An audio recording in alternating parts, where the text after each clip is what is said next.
selanjutnya kami persilakan Ibu Nurjana yang akan dijawab oleh Ustadz Hilmi. Silakan.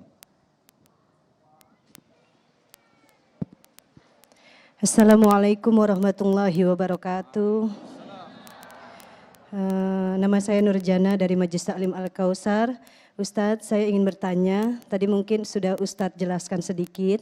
Ketika kita ingin bersaksi, tapi ada suatu tekanan, ancaman yang tadi disebutkan seperti contohnya keluarga, apakah yang harus kita lakukan dan apakah hukum dalam fikihnya? Terima kasih. Wassalamualaikum warahmatullahi wabarakatuh. Waalaikumsalam. Masih ada kaitan dengan yang pertama tadi.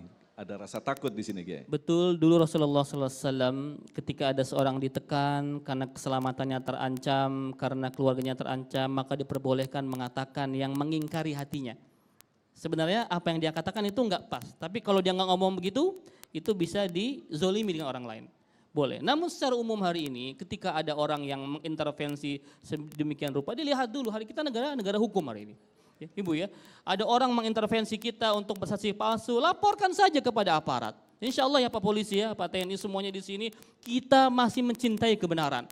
Apalagi sekarang era sosial media, ini yang lebih mudah. Ketika ibu mengadu kepada aparat mungkin tidak didengarkan misalkan, ya karena ibu mungkin bukan siapa-siapa, maka kita punya the power of social media. Dan hari ini banyak orang mengungkapkan curhatannya, kegelisahannya, sebagainya di sosial media. Dan ketika itu viral, ketika itu booming, maka akan lebih mudah untuk menggiring opini masyarakat. Jadi intinya bahwa tetap statusnya adalah kulil haq walau kana murran. Ya, katakan walaupun benar itu pahit, menyakitkan buat kita, katakan sejujurnya, jangan dibolak-balikan fakta. Ya, itu in case ya dalam sebuah kondisi memang silahkan kalau memang terjepit sama sekali. Namun kalau Indonesia ini insya Allah Bu ya, ibu laporkan saja, ibu katakan yang sejujurnya ya. Insya Allah Bu, banyak yang masih mencintai kebenaran. Contoh kasus yang terjadi hari ini, ya kan? Dulu bagaimana kan ada report awal-awal sedemikian rupa, hampir semua orang percaya, tiba-tiba ada yang berani speak up. Dan ternyata publik di Indonesia lebih mencintai kebenaran. Demikian ya Bu. Tetapi bagaimana ketika kita menghadapi satu kondisi dan bukan sekedar kita alami, tapi khususnya di banyak negara, Ya. bahwa seringkali hukum justru tajam ke bawah dan tumpul ke atas. Lantas kita harus bersandar kepada apa?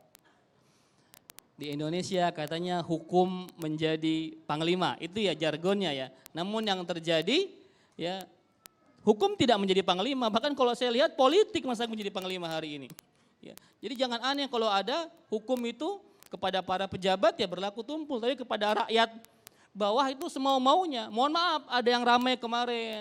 Kalau rakyat biasa, ibu-ibu mau dia punya balita, mau dia menyusui, kalau dia bersalah tetap di penjara. Tapi ketika ada pejabat, istri pejabat, punya power dan sebagainya, ada dalih kemanusiaan.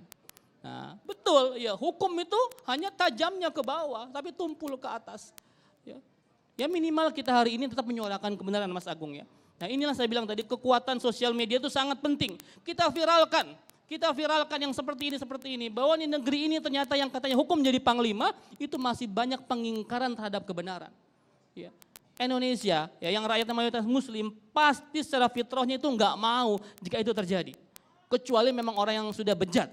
Ya. Kalau kita insya Allah, kalau memang ada sesuatu yang tidak adil kita akan geram Mas Agung. Kemarin saya baca kisah-kisah kumpulan ibu-ibu yang membawa balitanya ke penjara, menyusui di penjara. Masya Allah tergugah hati kita.